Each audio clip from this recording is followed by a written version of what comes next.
E eu gostaria de falar então com vocês hoje um tema que você tem ouvido muito aqui na igreja, mas só que você não quero que você pense que eu vou falar o que você já tem ouvido. Nós vamos ouvir um pouco hoje, o tema que eu coloquei para isso aqui, os 4 pilares do discipulado. De novo, eu não gosto de discipulado, eu nem quero ser discipulado. Só que tem um detalhe, meus queridos, antes de ser discípulo de homens, antes de ser discípulo de pessoas, antes de eu discipular pessoas, todos nós, sem exceção, somos discípulos de Jesus. Ou alguém aqui não é discípulo de Jesus? Né? Todos nós somos discípulos. Hoje eu não quero falar com discipulado, não é de GD que eu estou falando de discípulos de Jesus Cristo. Porque se nós não somos discípulos de Jesus, e alguém já mencionou bem discretamente aqui, então nós fazemos parte da multidão.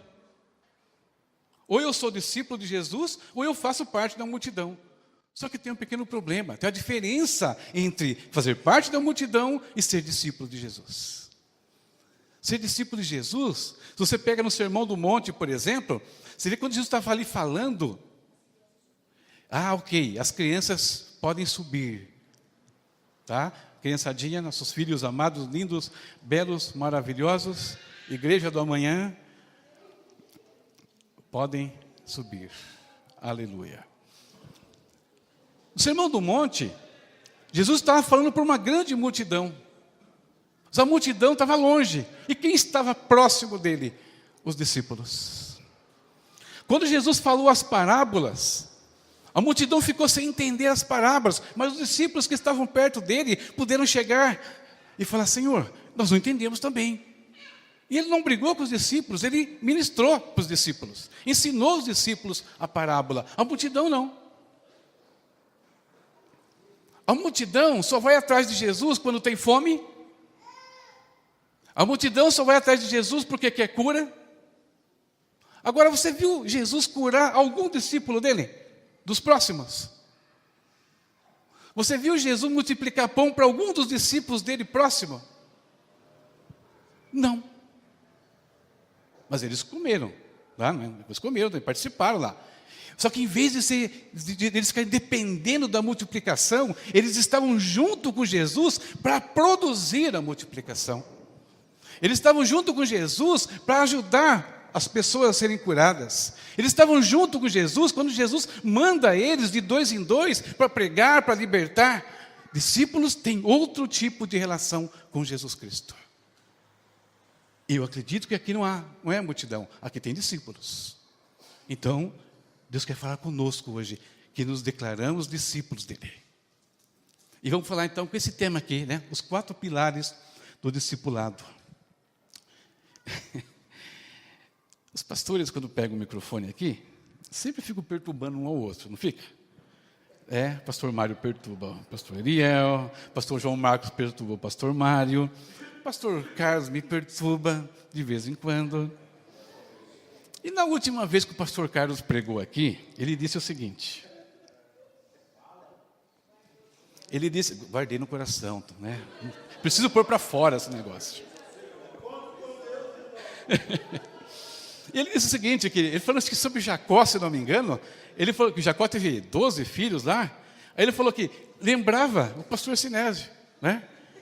Então, eu só queria lembrar o pastor Carlos e a vocês todos, que eu não tenho nada a ver com Jacó. Eu só tenho uma esposa e não tenho concubinas, ok? Então, por favor, a próxima faça uma comparação melhor, pastor Carlos. Vamos lá. Brincadeirinha, só para descontrair um pouco. Nós vamos ler um texto. Alguns textos eu coloquei aqui na tela, então você não precisa se preocupar. Eu quero que você acompanhe comigo aqui. Só deixa eu ver se a minha coisinha está funcionando. Oi? Isso. Se eu virar do lado certo, ele funciona. Verdade. Então vamos lá. Esse vai ser o nosso texto principal.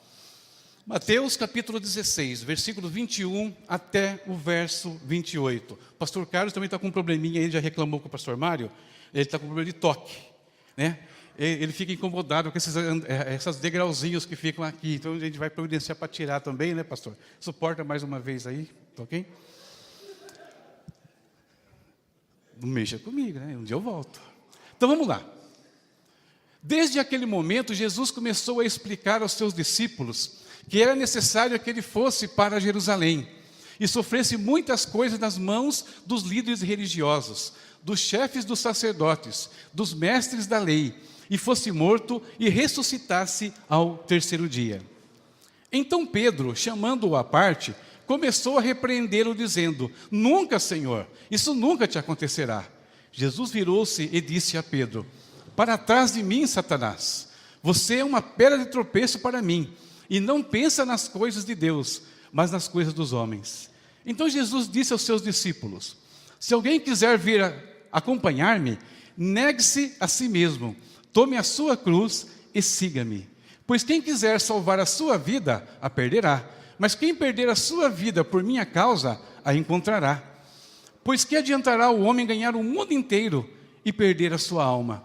Ou que o homem poderá dar em troca da sua alma? Pois o Filho do Homem virá na glória do seu Pai, com os seus anjos, e então recompensará a cada um de acordo com o que tenha feito.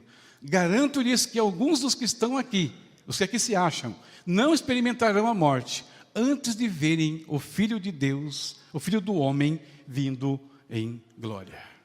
Esse é o texto que nós vamos meditar nele. E quando eu estava estudando esse texto, meditando nele, uma coisa me chamou a atenção aqui. O que me chamou a atenção de imediato aqui foi o início do texto. Desde aquele momento. Ou seja, Jesus vai trazer novas revelações para os discípulos, ele vai trazer novas informações para ele quer trazer, deixar eles mais por dentro, inteirados de tudo o que ia ocorrer com ele, mas a impressão que nós temos aqui, e fica muito claro, que ele esperou um momento certo. Ele esperou um momento, alguma coisa aconteceu, e aí Jesus, então, agora é a hora de eu falar para eles o que vai acontecer comigo. Só que o que chama atenção nesse momento, e isso não aparece, né, quando a gente lê as Escrituras, é quando isso ocorreu. E se você for estudar os evangelhos, queridos, você vai perceber que isso aqui, que esse momento que Jesus está falando, ocorreu somente 3 anos depois que eles já estavam andando com Jesus. Somente 3 anos depois. Foi nos últimos 6 meses. Quando estava a começar o último semestre, aconteceu alguma coisa e Jesus começa a falar. Desde aquele momento, né? Que momento foi esse? O que Jesus precisava que eles entendessem antes dele falar que ele tinha que ir para Jerusalém, que ele tinha que sofrer a oposição dos chefes religiosos, que ele seria morto e que ele ia ressuscitar. E esse momento está no livro de Mateus ainda. Tá? Mateus capítulo 16, versículos 13 ao 20. Vamos ler? Abra sua Bíblia. Mateus 16, vamos lá. Chegando Jesus à região de Cesareia de Filipe, perguntou aos seus discípulos: Quem os outros dizem que o Filho do Homem é? Eles responderam: Alguns dizem que é João Batista, outros Elias, ainda outros Jeremias, ou um dos profetas. E vocês? Quem vocês dizem que eu sou? Simão Pedro respondeu: Tu és o Cristo, o Filho do Deus vivo. Respondeu Jesus: Feliz é você, Simão, filho de Jonas, porque isso não lhe foi revelado por carne ou sangue, mas por meu Pai que está nos céus. E eu lhe digo que você é Pedro, e sobre esta pedra edificarei a minha igreja, e as portas do Hades não poderão vencê-la. Eu lhe darei as chaves do reino dos céus. O que você ligar na terra terá sido ligado nos céus, e o que você desligar na terra terá sido desligado nos céus. Então, advertiu aos seus discípulos que não contassem a ninguém que ele era o Cristo. Olha que interessante. Nós estamos lendo aqui que a revelação mais importante para os discípulos, eles só foram ter a plena consciência de que Jesus era o Cristo, o Filho do Deus vivo, somente 3 anos depois que estavam andando com ele. Eles não sabiam que ele era o Cristo, eles tinham uma noção. Se você prestar atenção em alguns detalhes dos evangelhos, por exemplo, quando eles estão no barco, e o barco lá começa a ser açoitado pelas ondas, e Jesus está dormindo no barco, eles vão acordar Jesus, Senhor, acorda aí, né? A coisa fica feia aqui, né? Nós vamos morrer. E Jesus levanta, o que Jesus faz?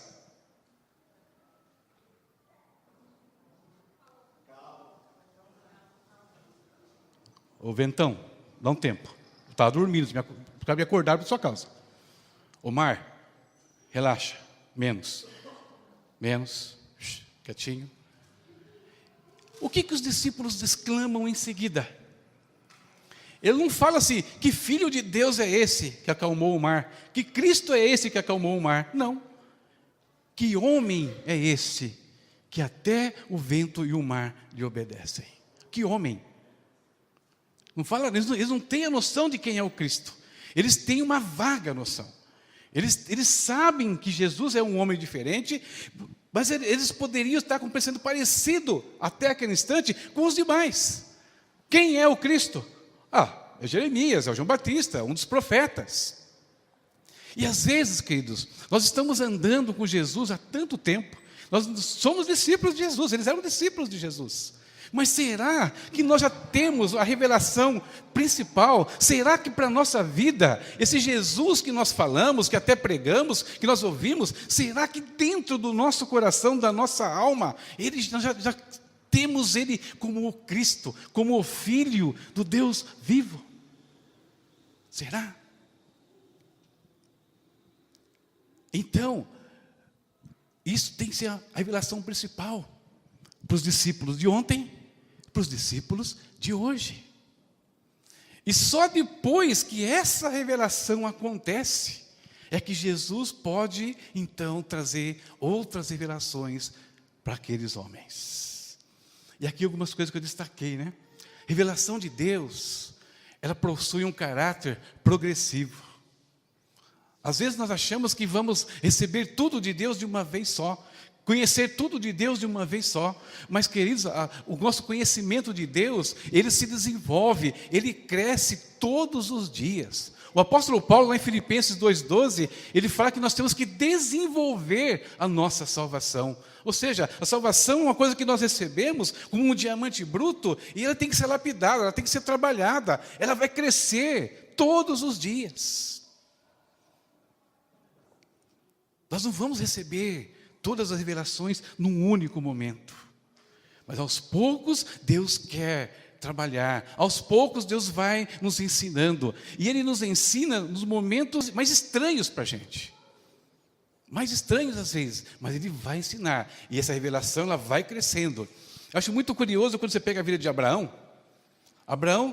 Deus chama ele e fala o seguinte: Abraão, vai para a terra que eu vou te mostrar.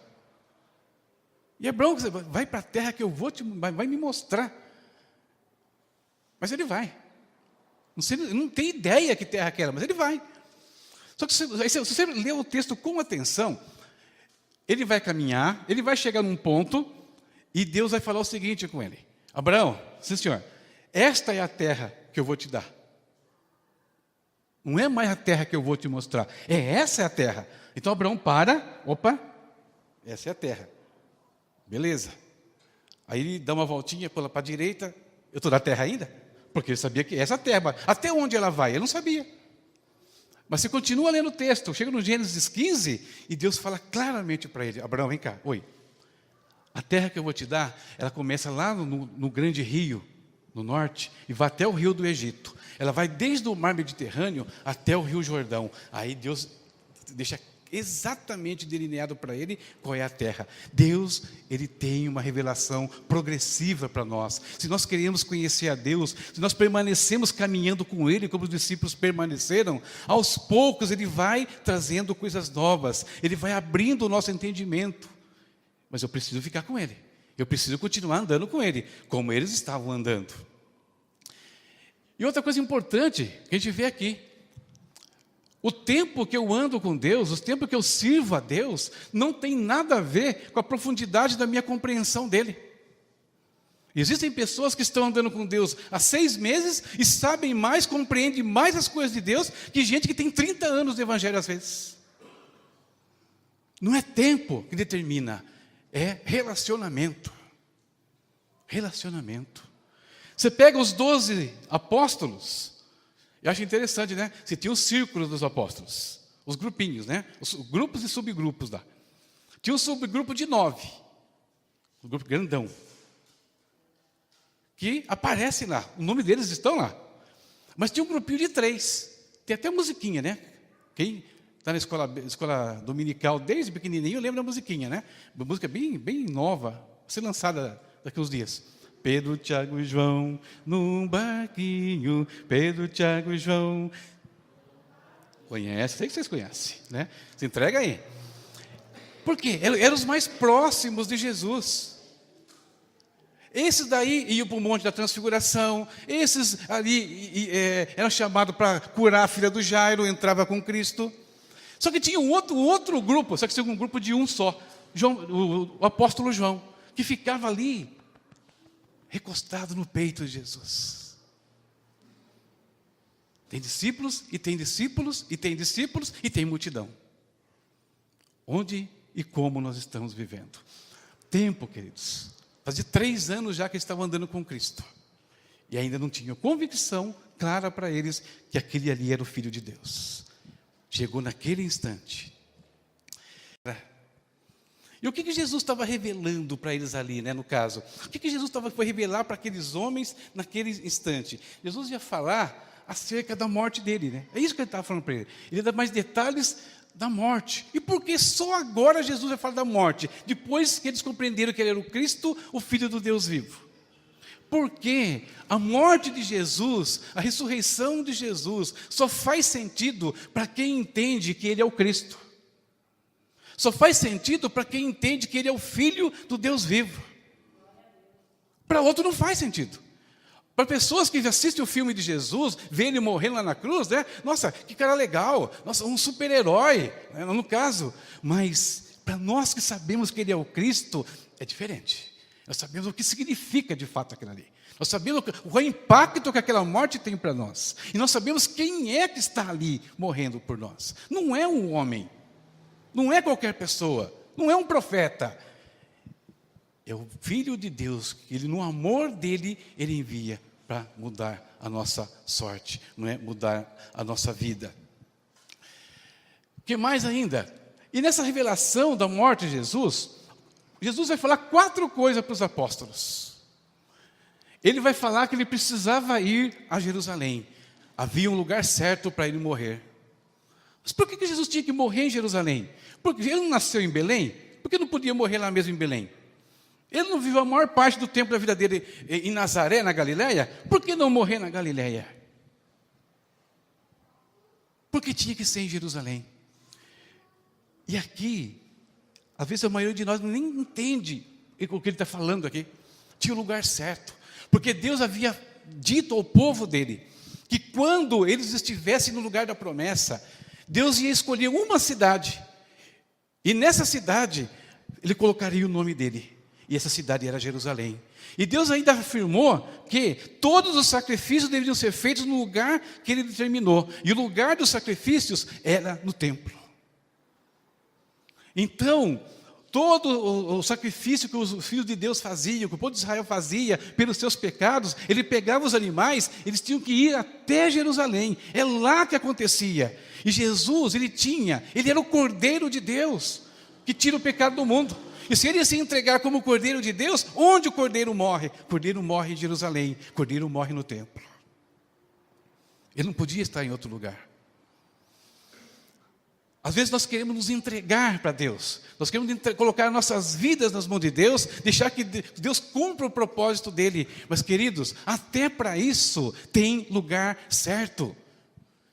Para que Jesus cumprisse o propósito de Deus na vida dele, ele não poderia morrer em qualquer lugar, nem a qualquer momento. Essa entrega tinha que acontecer no lugar que Deus determinou. Deus tem propósito para a sua vida, Deus tem propósito para a minha vida. Deus quer fazer grandes coisas conosco, mas isso só pode ocorrer se essa entrega minha acontecer onde Ele quer. E será que nós estamos colocando a nossa vida no lugar que Deus quer? Nós estamos no lugar, no centro da vontade de Deus? Porque se nós não estivermos nesse lugar, de nada adiantará a nossa entrega, a nossa dedicação, nada. Jesus, ele fala, eu tenho que ir a Jerusalém. E ele fala ainda que lá ele sofreria oposição. E o grupo que ia se opor a ele, é muito interessante, que fala, era a nata religiosa do povo de Israel. As pessoas que iam se opor a Jesus ali, os sacerdotes, o chefe das sinagogas, os escribas, esse pessoal, eu não sei se você sabe, mas mataram Jesus, é tudo pecador? Não, eram pessoas que a ocupação deles era derrubar o papel no chão, não é isso. Era estudar as Escrituras. Os escribas, doutores da lei, a vida deles era estudar isso aqui, Bíblia. O sacerdote, o trabalho deles era apresentar os sacrifícios que levavam no templo para o homem que queria se relacionar com Deus. Eles eram as pessoas escolhidas por Deus, que tinham sido escolhidas no passado, para serem os representantes, para ser aqueles que ministrariam para o povo. E é esses homens que Jesus fala, eu vou sofrer oposição deles. Às vezes,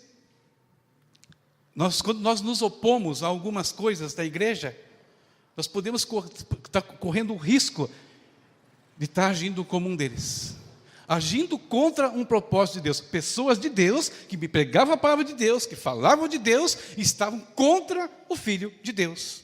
Contra o plano de Deus. Então nós temos que tomar cuidado com algumas atitudes. Aqueles homens seriam os que iam perseguir a Jesus, e mais que perseguir, matar a Jesus. Mas por que Jesus queria falar isso antes para os apóstolos? Qual a necessidade? Aqueles homens, aqueles discípulos, largaram tudo, deixaram tudo. Deixaram suas famílias, deixaram assim, não é que abandonaram, deixaram. Vou falar um pouquinho sobre isso já. Para seguir a Jesus, para servir, para ser um discípulo dele, para ser um apóstolo dele. Eles acreditavam que estavam seguindo, a princípio, um profeta de Deus, um homem de Deus, e agora sabiam que estavam seguindo o Cristo, o Filho do Deus vivo. Você imagina esses homens com essa convicção toda, chegar em Jerusalém, e de repente, ver, se Jesus não falasse nada para eles, aí ver Jesus de repente ser preso e ser morto.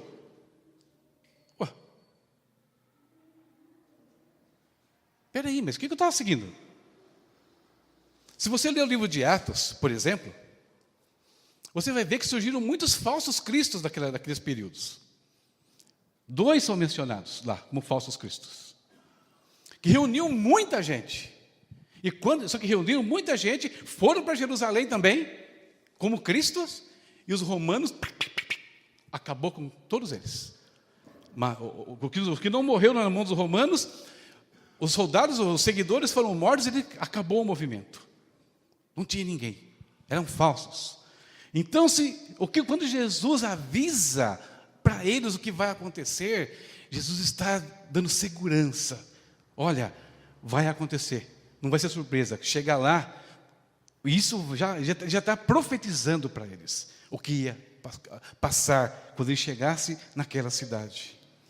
Quando nós estamos seguindo a Jesus, amados, quando nós servimos a Deus, estamos seguindo a Ele fielmente, Ele sempre vai nos alertar das coisas que vão ocorrer.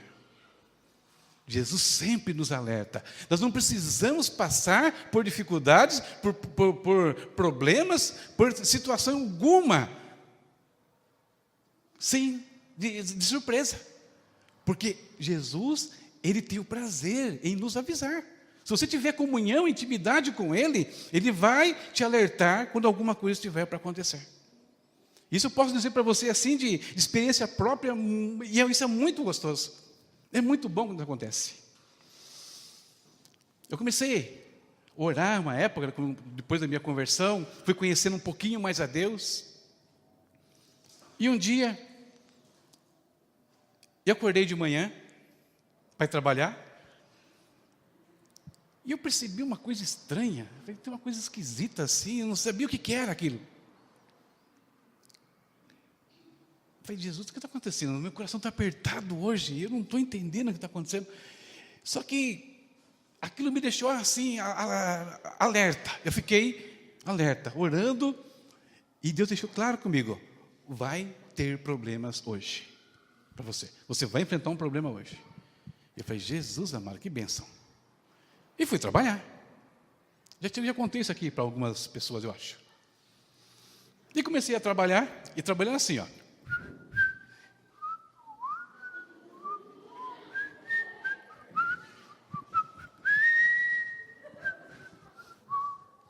E foi 10 horas da manhã, 11 horas da manhã, meio-dia, 1 hora da tarde, 2 horas da tarde, 3 horas da tarde, 4 horas, não, 3 horas. Voltei às 4 para a empresa, né? Eu fazia trabalho externo. Voltei às 4 horas para fazer o último serviço, que 5 horas eu saía. Estou lá 4 horas, tranquilo já, né?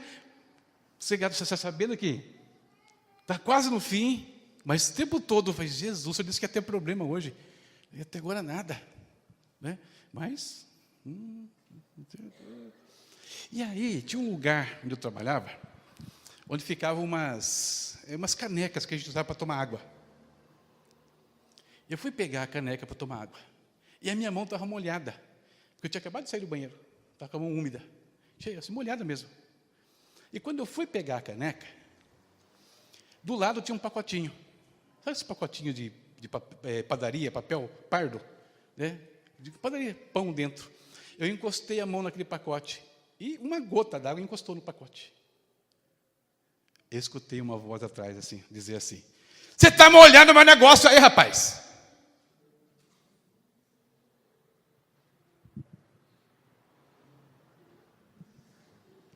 E eu, és tu. És tu. Né? Mas ali, eu escutei aquela voz que era me xingando, eu olhei de canto assim, e eu vi um pano. Virei, rapaz, me perdoa, querido, desculpa, eu distraído, com a mão, agora eu não vi. Peguei o paninho, enxuguei tudo, arrumei. Aqui, ó, beleza, desculpa, perdão, me perdoe, por favor, ok? O camarada ficou assim, ó. E todo mundo, era um salão grande, todo mundo olhando, que achou que ia sair né? Vai rodar o barraco aqui agora, né? Saiu o camarada, ele ficou mudo. Aí eu peguei, saí, fui até o banheiro mais próximo que tinha, entrei, tranquei a porta e, yes! Hoje não. E a partir daquele dia eu aprendi uma coisa interessante. Eu acordava de manhã, aliás, até hoje eu faço isso. Acordar de manhã,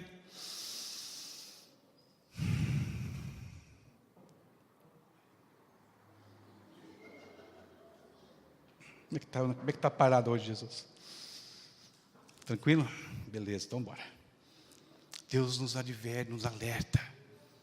Ele nos previne, queridos. É só a gente vigiar, é só a gente orar. É o que Jesus estava fazendo ali. Não se assustem. Quando chegar lá, não vai ser o que vocês estão pensando, não. Não vai ter aquela festa. Vai ter uma festa lá, vão botar um burrinho lá, vão jogar umas coisas na minha frente, tudo. Vão falar Osana, o filho de Davi. Mas não se iluda. É isso aqui que vai valer no final. A coisa vai ficar feia. E ficou tão feia, que mesmo eles sabendo de tudo, eles fugiram. Fugiram. Oposição, Deus nos alerta. O apóstolo Paulo fala algumas coisas fantásticas sobre isso aqui. O apóstolo Paulo ele chega na cidade, acho que de Tiro, se não me engano, quando ele está voltando para Jerusalém, depois da terceira viagem dele. E aí um profeta vai lá, o profeta Ágabo, vai lá e traz uma profecia para o Paulo. Paulo, quando você chegar em Jerusalém, vão prender você, vão te amarrar. E todo mundo fica apavorado. Nossa, Paulo vai morrer. Paulo não vai para lá, Paulo vai dar problema, você já quase morreu lá. E todo mundo começa a perturbar Paulo. O que vocês estão fazendo? Vocês estão me incomodando o coração. Do que depende de mim, eu estou pronto para ir lá e morrer, se for o caso.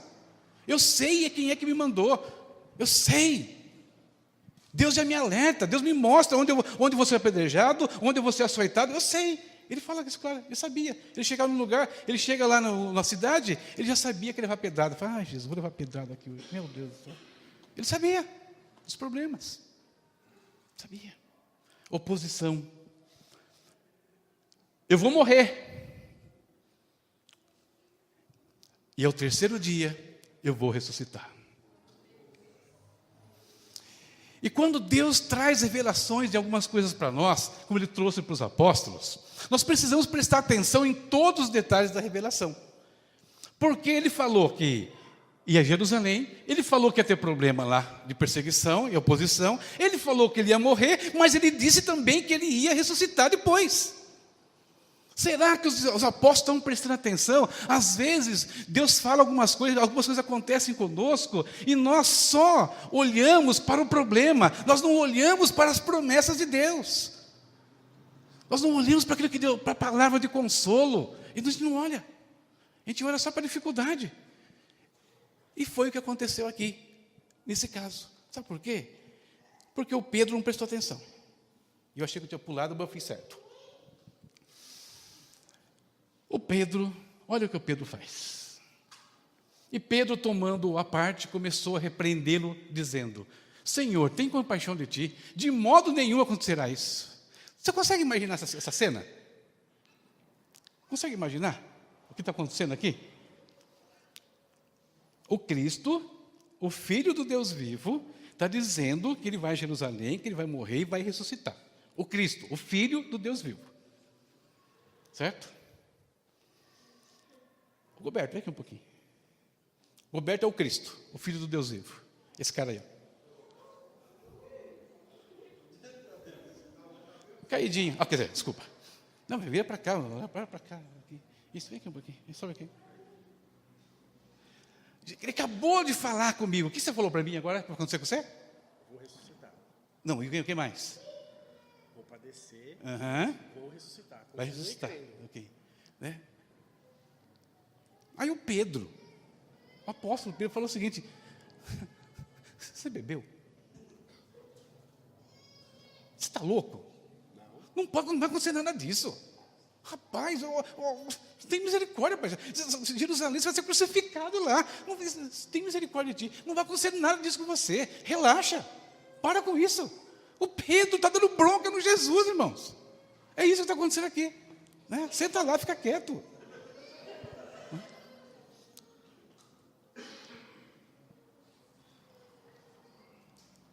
O homem que tinha recebido uma revelação máxima de Deus.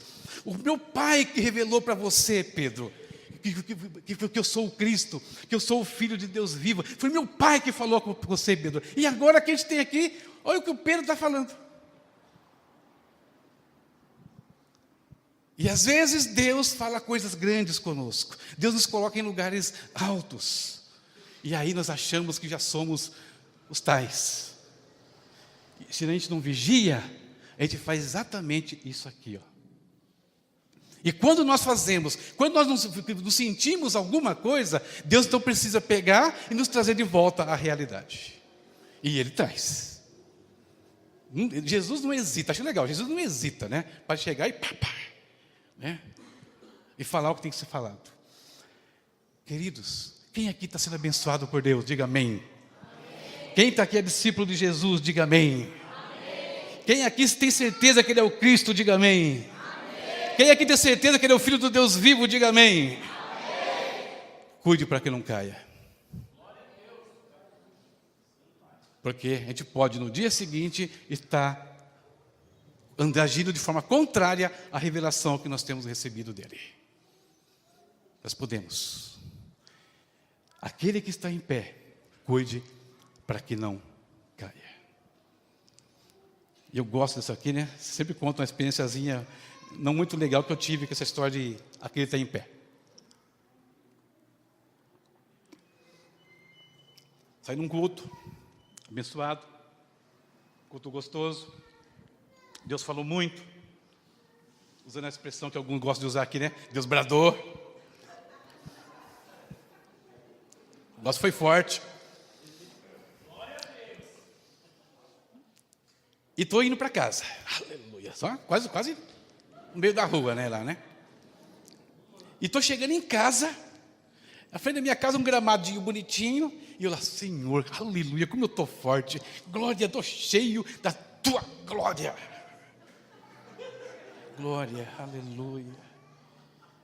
E ali, de joelhos, ainda, eu me lembrei do 1 Coríntios 10, 12 lá. Aquele que está em pé, cuide para que não caia.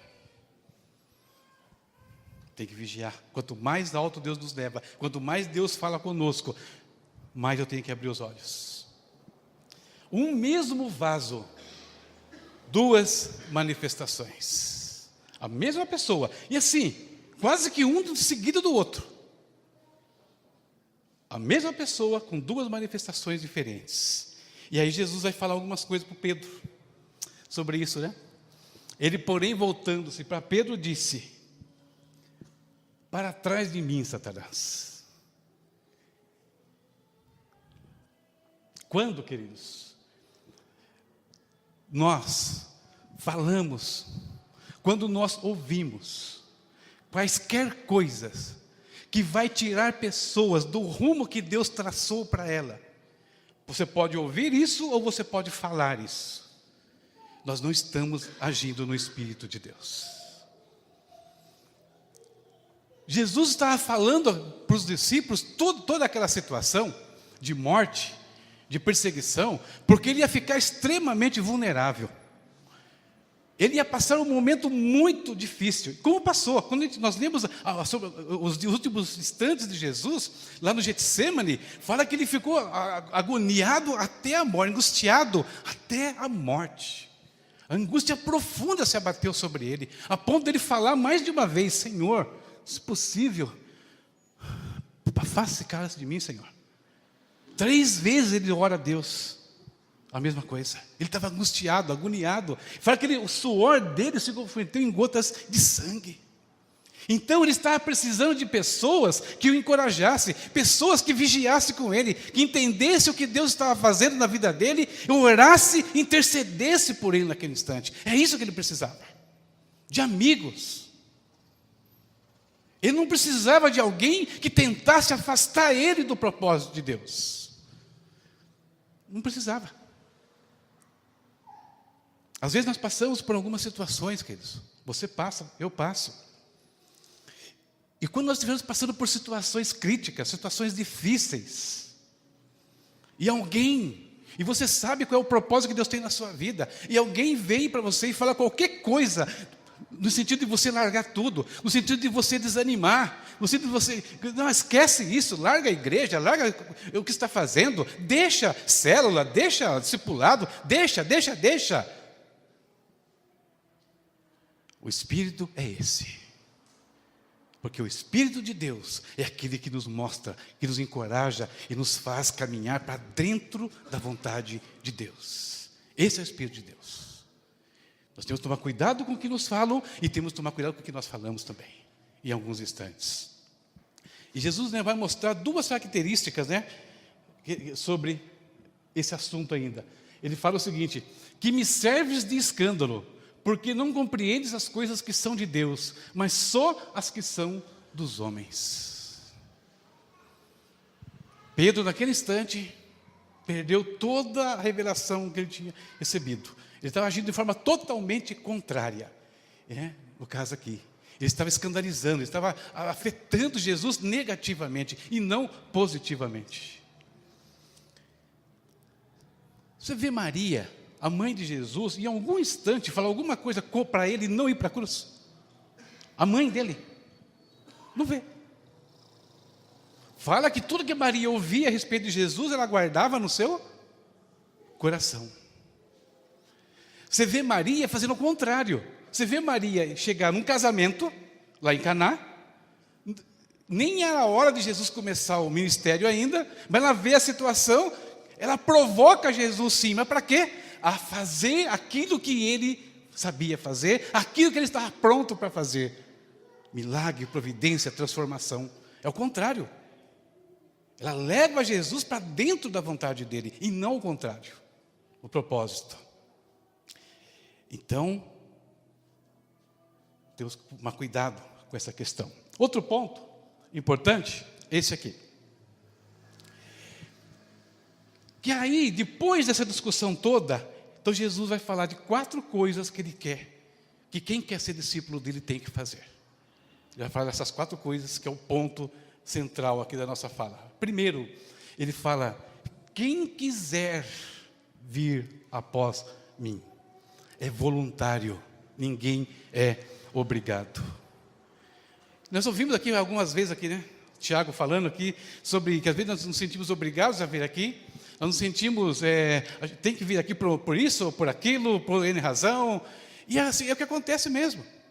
E talvez você venha no culto, em algum instante, porque para ninguém falar na tua orelha, ou você vem no culto porque alguém te pressionou para vir, ou você vem no culto, você nem pensou, nem sabe porque está aqui direito.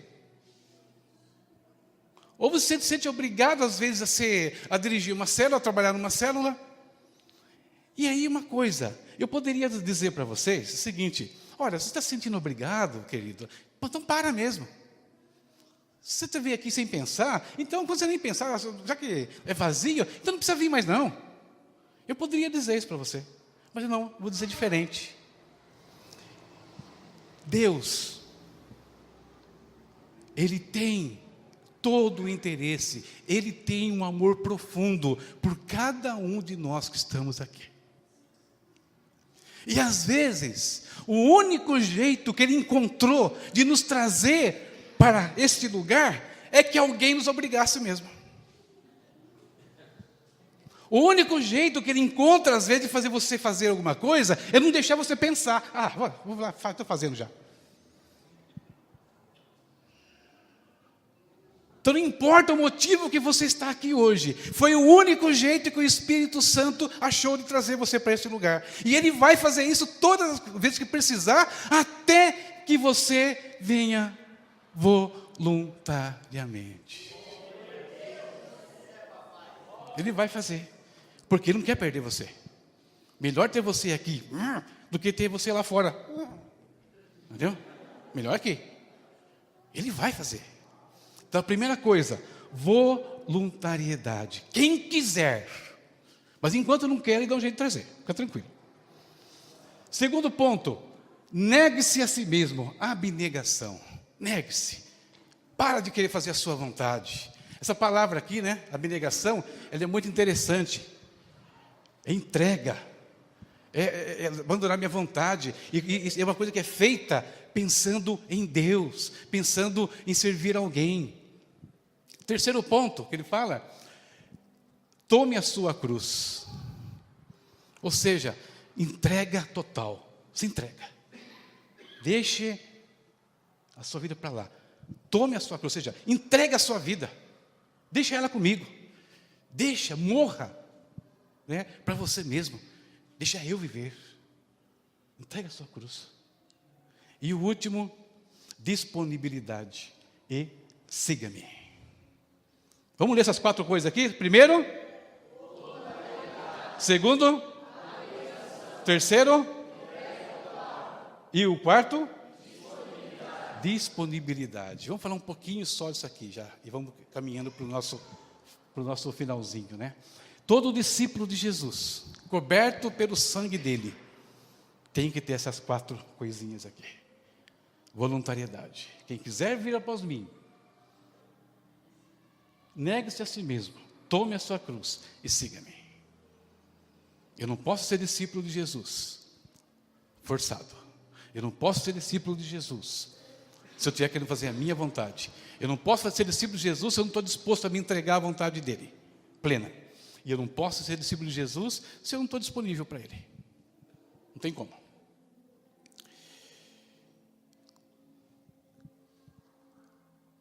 Quando fala em voluntariedade, aqui, né, ele nos lembra servir, servo. Na Bíblia, a palavra servo é aquela palavrinha ali, ó, na língua grega, doulos. Só que a gente usa servo, né? A gente faz uma maquiagenzinha, servos de Deus, para ficar assim mais suave. Mas de verdade, sabe o que essa palavra significa? Literalmente, escravo. Mas não é um escravo forçado, é o escravo voluntário. É aquele escravo que já entendeu quem é o Cristo, quem é o Filho do Deus vivo, ele já entendeu o poder dessa obra, a grandeza desse amor, e aí Paulo fala o seguinte, né? O amor de Cristo me constrange.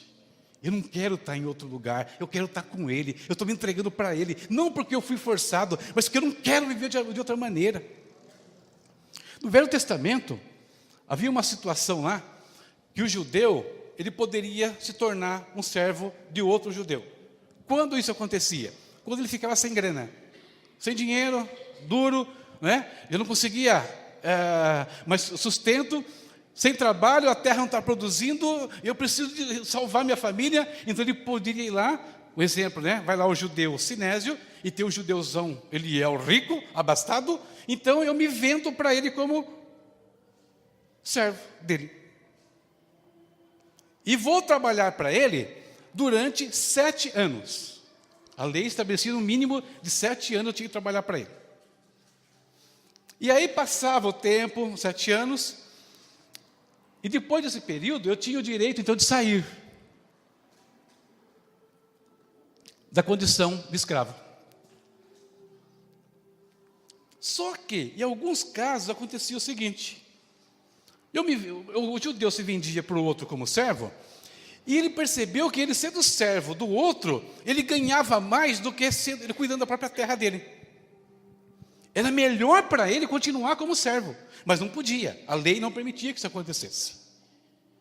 Mas estou ganhando mais, lá eu ganho 50 mil por ano, um pouco mais do que isso. Na minha terra aqui não vai dar nem 5. Eu prefiro continuar como servo do Eliel. E aí, o que a lei, você pode ler isso lá no Velho Testamento, estabelecia? Como é que resolvia? Se eu não queria me desligar dele mais, eu tinha que ir até a porta da cidade, declarar isso voluntariamente. Olha, a partir de hoje, eu não quero mais ter minha vida própria. Eu quero continuar sendo servo do Eliel.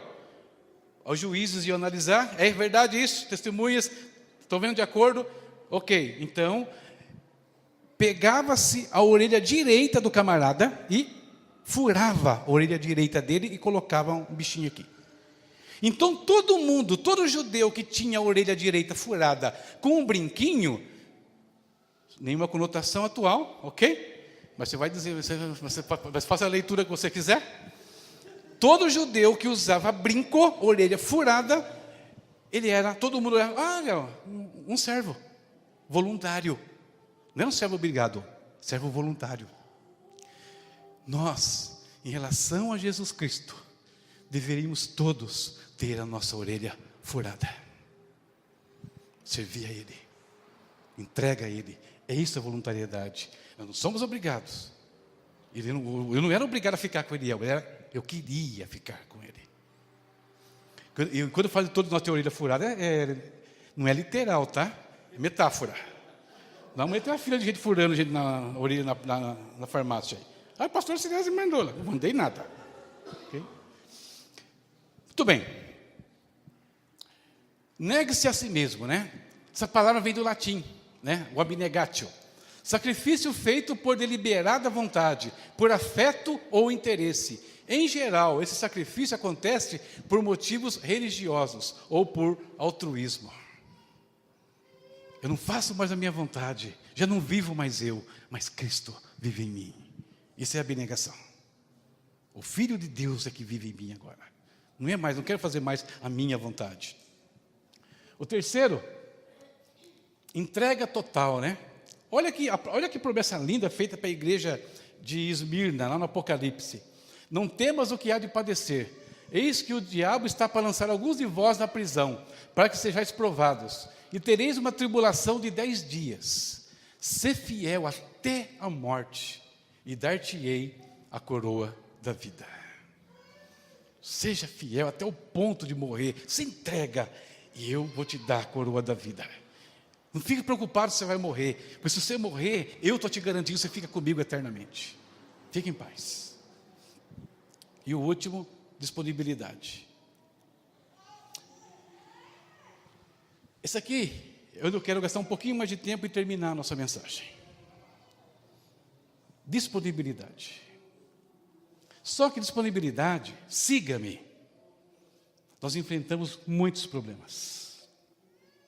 Nós temos muitos inimigos da disponibilidade para seguir a Jesus. Nós temos problemas de bens materiais, inversão de prioridades, laços familiares, zona de conforto. E a gente vai então olhar isso aqui. Abra sua Bíblia no livro de Lucas, capítulo 9. Já deixa aberto aí, Lucas, que é o que nós vamos usar. Essa passagem aqui eu vou citar, todo mundo conhece. Bens materiais. Quando Jesus manda semear, lançar sementes, fala que uma delas caiu entre espinhos. E os espinhos cresceram e sufocaram. E quando Jesus vai explicar que semente é essa, ele fala que são as pessoas que receberam a palavra, mas os cuidados deste mundo sufocaram a palavra na vida dela. Os cuidados deste mundo. Então, e aqui temos o jovem rico. Senhor, eu quero te seguir. Ah, você quer me seguir? Quero. Então, você tem que guardar os mandamentos. Já guardo, está tudo beleza. Ah, é? Então tá bom. Só falta uma coisinha então. O que falta, senhor? Vai lá, vende tudo que você tem, depois você vem. Dá para os pobres, aí você volta aqui. E aí ele não quis. Tá, que ele foi embora triste. Riquezas, trabalho, cargos. São impedimentos, coisas que podem nos impedir de seguir a Jesus. Não é que eu não tenha que trabalhar, queridos, não é que eu não possa ter riquezas, não é isso. Eu posso. O que eu não posso é inverter as prioridades. É isso que eu não posso. Eu tenho que trabalhar, devemos trabalhar. Né? O trabalho é bênção de Deus para nós. Agora, eu não posso usar isso como muleta. Eu não posso usar isso como desculpa em alguns instantes para não servir e para não seguir a Jesus, para não cumprir o propósito dele na minha vida. Disponibilidade ainda tem outro inimigo, né? Que é a inversão de prioridades. Está aberto Lucas 9 aí? Vamos ler? 9, 59 e 60. A outro disse, siga-me. Mas o homem respondeu, deixe-me ir primeiro sepultar o meu pai. Jesus lhe disse, deixe que os mortos sepultem os seus próprios mortos. Você, porém, vá e proclame o reino de Deus. Esse homem aqui, Jesus não está falando para ele abandonar a família dele. Não é isso que Jesus está falando aqui.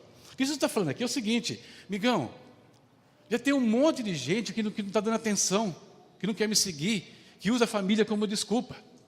Tem muitos que façam isso. Então deixa esse pessoal que já tem essa desculpa, continuar dando as desculpas, e vem você e faz o que eu estou te pedindo. Ou seja, não se junte a eles. Então, inversão de prioridades, no caso. Outro ponto de disponibilidade ainda que a gente vê os discípulos de Jesus. Laços familiares. Olha aí, 9 ainda, 61 e 62. Ainda outro disse, vou seguir-te, Senhor, mas deixa-me primeiro voltar e despedir-me da minha família. Jesus respondeu, ninguém que põe a mão no arado, olha para trás é apto para o reino de Deus. Aqui a família dele era uma distração para ele. Não é, eu vou repetir, Jesus não está falando para ninguém abandonar a família, mas eu não posso inverter prioridade, eu não posso, por causa deles, jogar em cima deles o fato de eu não servir e de eu não seguir a Jesus. Não posso. Tem um exemplo de Eliseu que é muito interessante, que eu coloquei ali. Eliseu está lá trabalhando, e vem o profeta Elias e joga a capa em cima dele. O que ele fala? Deixa primeiro eu ir beijar os meus pais, falar com os meus pais.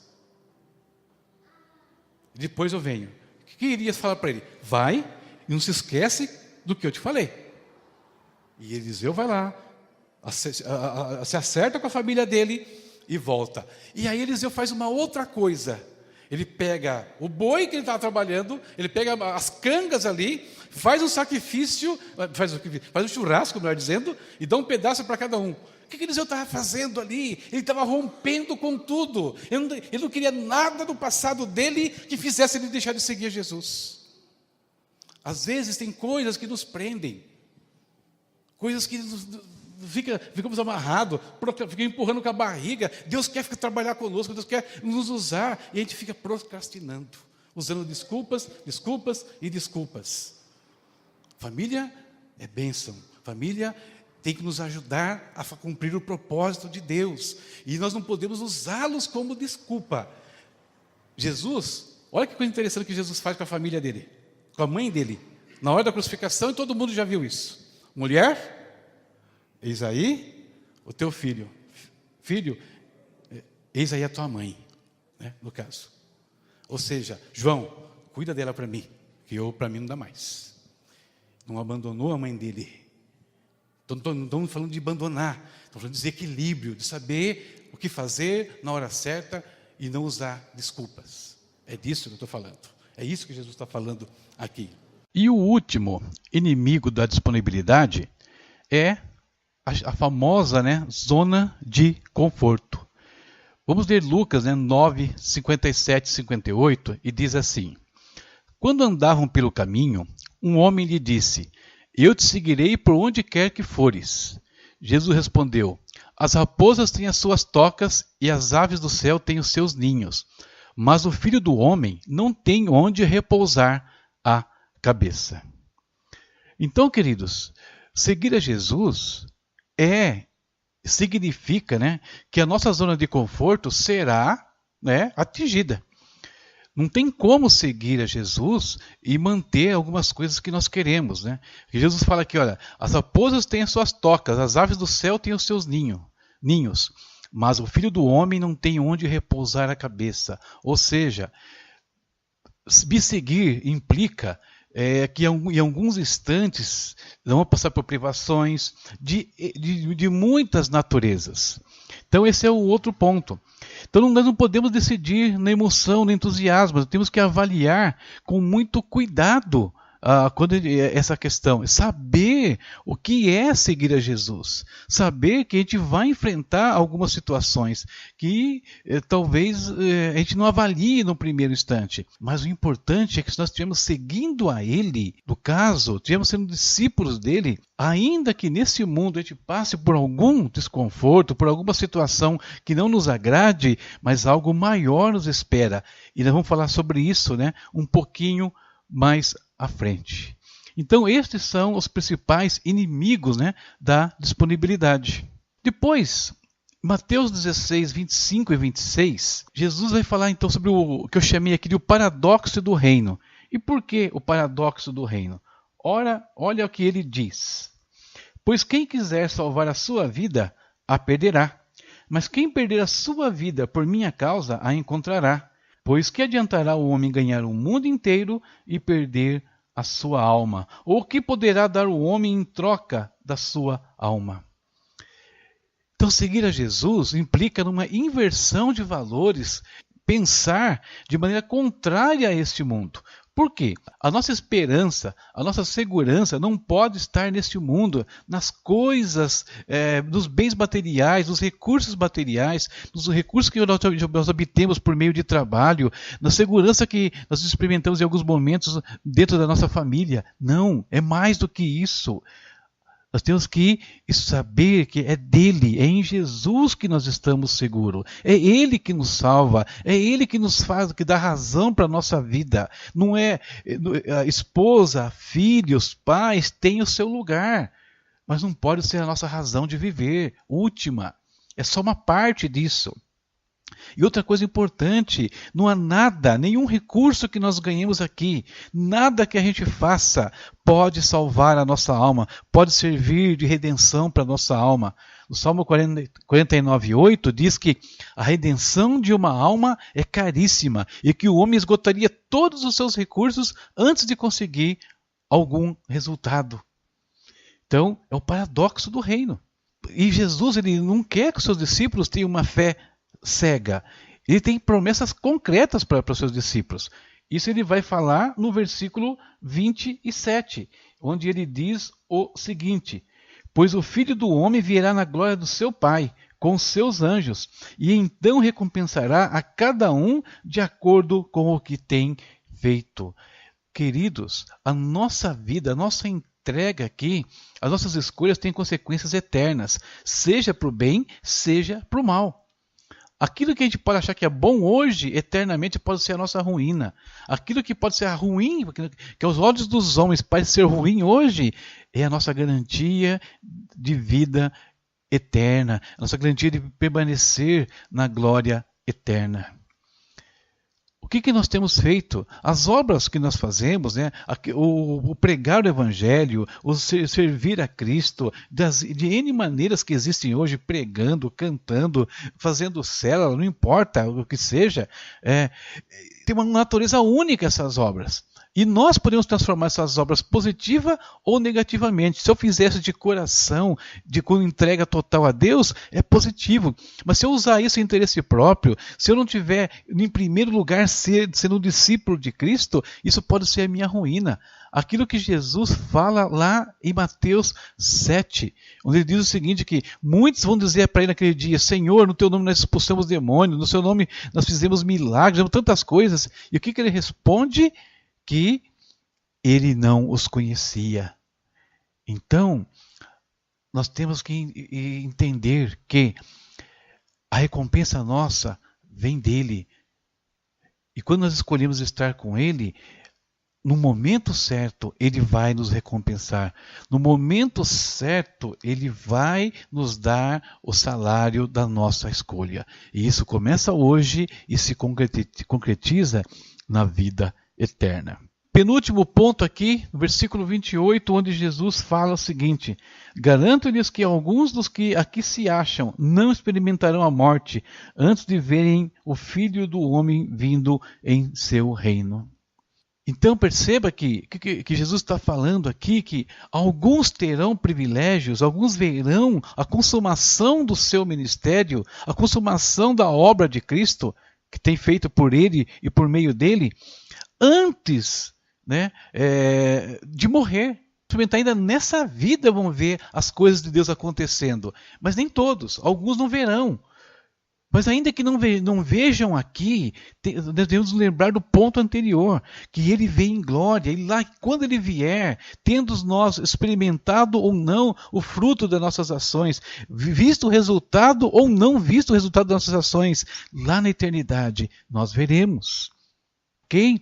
Então esse é um ponto importante, né? Desses princípios que Jesus fala com os seus discípulos. E outra coisa importante, né, para a gente fechar aqui. Quando nós olhamos para Pedro, o Pedro aqui que acabou de fazer, né, na nossa linguagem aqui, uma pichotada, quando nós lembramos de outros discípulos até, como Marta, como Jacó, Jonas, que era o resmungão, João Marcos, que desistiu do que Deus estava fazendo na vida dele ali, sendo um dos companheiros de Paulo, eles mostram uma coisa importante em relação a Deus. Eles mostram transparência. Eles puderam agir, até agiram de forma errada, sim, mas para quem que eles estão falando isso? Com quem que Marta estava falando quando manifesta a sua ansiedade? Com quem Pedro está falando quando revela esse desequilíbrio de entender a situação? Eles estão falando com Cristo, queridos. Estão diante de Deus. Então, o que importa, que ainda que falhemos, ainda que nós estejamos errados em alguns momentos, o que importa é que nós sejamos transparentes para com Ele. E quando nós somos transparentes para com Jesus Cristo, Ele muda o nosso ser, Ele nos renova diante dEle. Ok? Vale a pena seguir a Jesus Cristo. Voluntariedade, abnegação, entrega total, disponibilidade. Quem quiser vir após mim, negue-se a si mesmo, tome a sua cruz e siga-me.